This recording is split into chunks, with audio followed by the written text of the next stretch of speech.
Welcome to Think Big with Dan and Qasim. Join hosts Dan Melnick and Qasim Masood as they explore big ideas, limitless possibilities, and engage with visionaries, entrepreneurs, and thought leaders who dare to dream big, get inspired, motivated, and find practical tips for personal growth. Think big, dream bigger, and ignite your potential. All right, welcome to Think Big with Dan and Qasim. And if you want to go ahead and introduce yourself, tell us where you live and what you do for a living. Kenny Wilkerson. I'm in North Myrtle Beach, South Carolina. I'm in the oil and gas industry, drill oil wells. Awesome. So how did you get into this industry in the first place? Man, I really had not a lot of choice. I went to the military out of high school, and I'm from East Texas, from just outside of Tyler, from a town called Henderson, Texas. Growing up, there's not a lot of industry there besides oil and gas and timber. My father was in the oil and gas industry. Everybody in my family was in the oil and gas industry. A lot of my family was in the timber industry. I did a lot of that work when I was a teenager, and that isn't something I wanted to do long term. So here you go. That's where I started. Awesome. So I guess what exactly do you do today? Well, I do a lot of things. I own a consulting firm. I contract, design, implement drilling programs for oil and gas companies, a Exxon type company all the way down to small mid-majors. I do a lot of wells. I drill a lot of wells for private equity groups. Guys raise funds. They want to drill, quote unquote, wildcat wells, looking for new leases, looking for new exploration, that sort of thing. For sure. But I guess getting into consulting, I'm sure obviously that you have lots of experience. So it's what did you do before to, I guess, qualify yourself to be able to consult people on these high level projects? Yeah, I started at the bottom, at the very, very bottom. I hired on as a roustabout offshore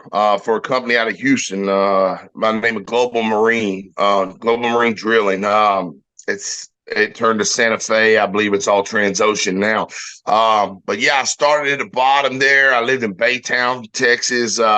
Used to work on a rig called the Celtic Sea for a long time. That was in 99, I believe, something like that. Stayed out there for a few years, left, come on land, went to work for a company as a driller on a land rig for Scan Drill out of Tyler, Texas. We were doing a lot of work for Exxon, XTO, I guess it was XTO at the time, that sort of thing. I left East Texas due to the heat, honestly, literally no other reason. I was kind of burnt out on it, and the humidity, and I went to Colorado. I moved to Fort Collins, Colorado in 2003. Started pushing tools for a company there as a rig manager for Kaza Drilling. I watched rigs for them for a couple of years. I left to a friend of mine. He started a new drilling company called Frontier Drilling at the time.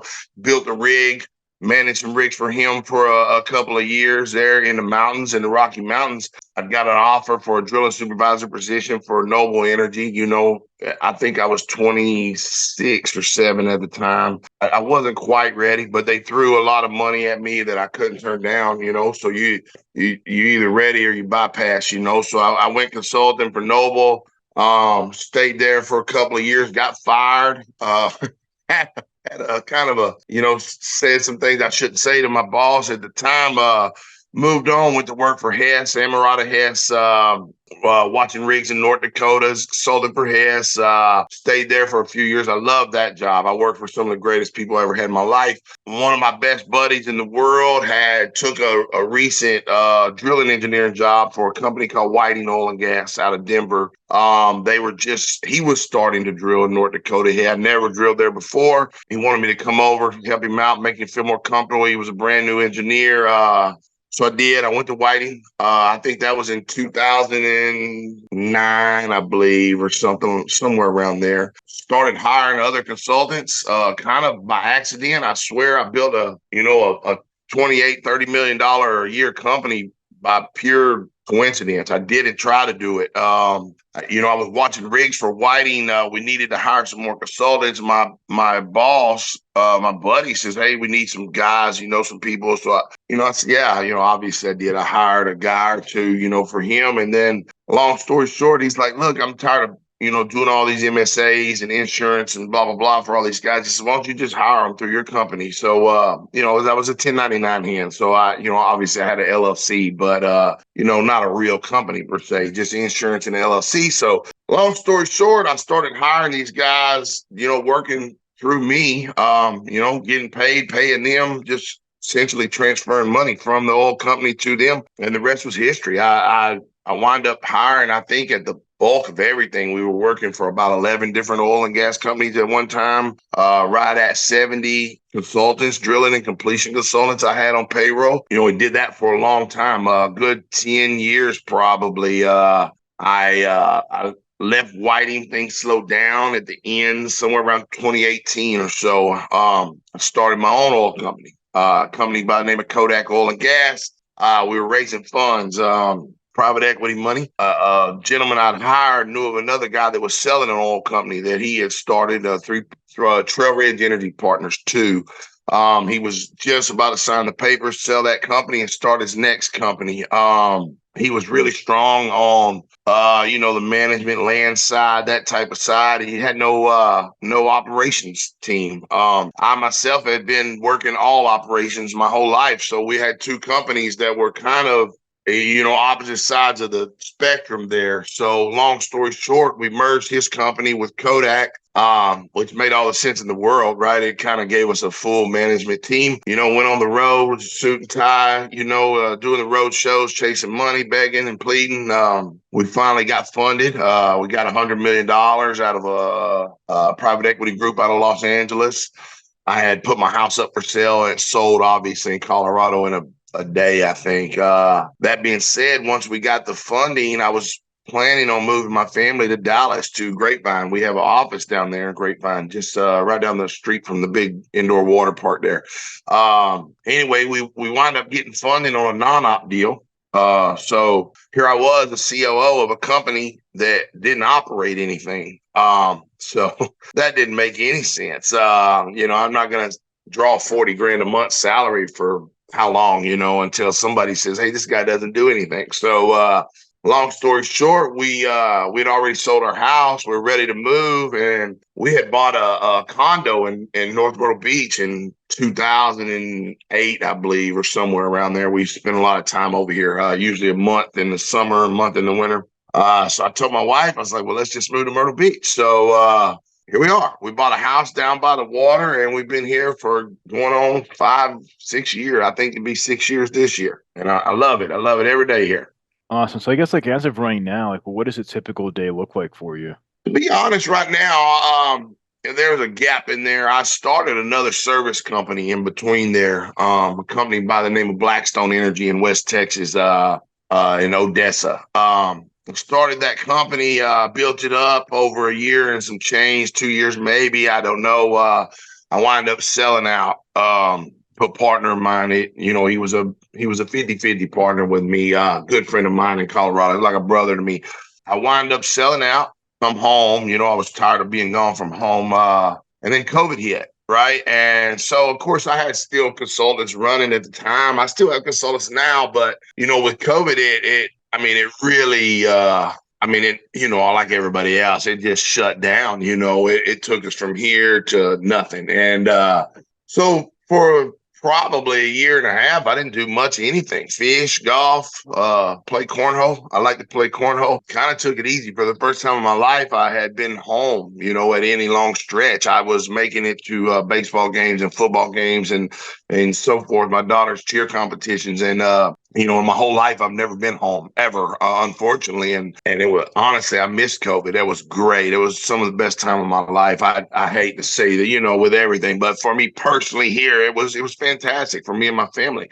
So, that being said, for the last year, things have been pretty slow for me. I'm currently looking for my next project. I don't know what that is, be it another startup or, maybe, an employee job. I don't know. I get a lot of job offers, but I can't really, I can't just nail it down what I want to do. I'm even open to something out of this industry. I just want something that, obviously my skill set matches in an operations level, but I want something that's exciting too.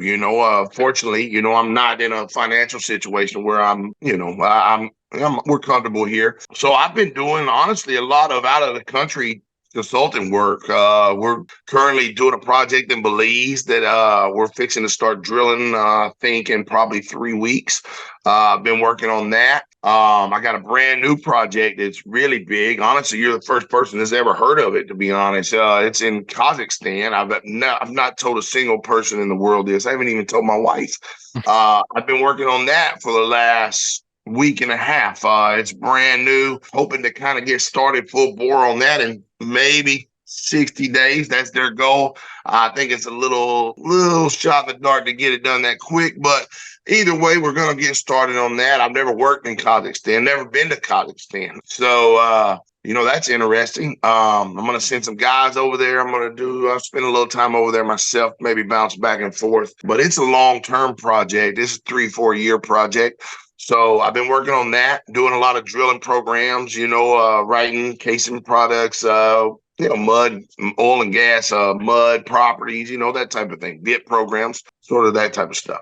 For sure. So obviously now in 2024, many people are using different types of high-level technology, AI or other, types of technology. So I guess just from your perspective, like how does technology play a role in the oil and gas industry? Obviously, it plays a role like anything else. The AI, at least up until this point, hasn't done much of nothing. My wife's in real estate. I do a lot of that type of stuff too, real estate stuff.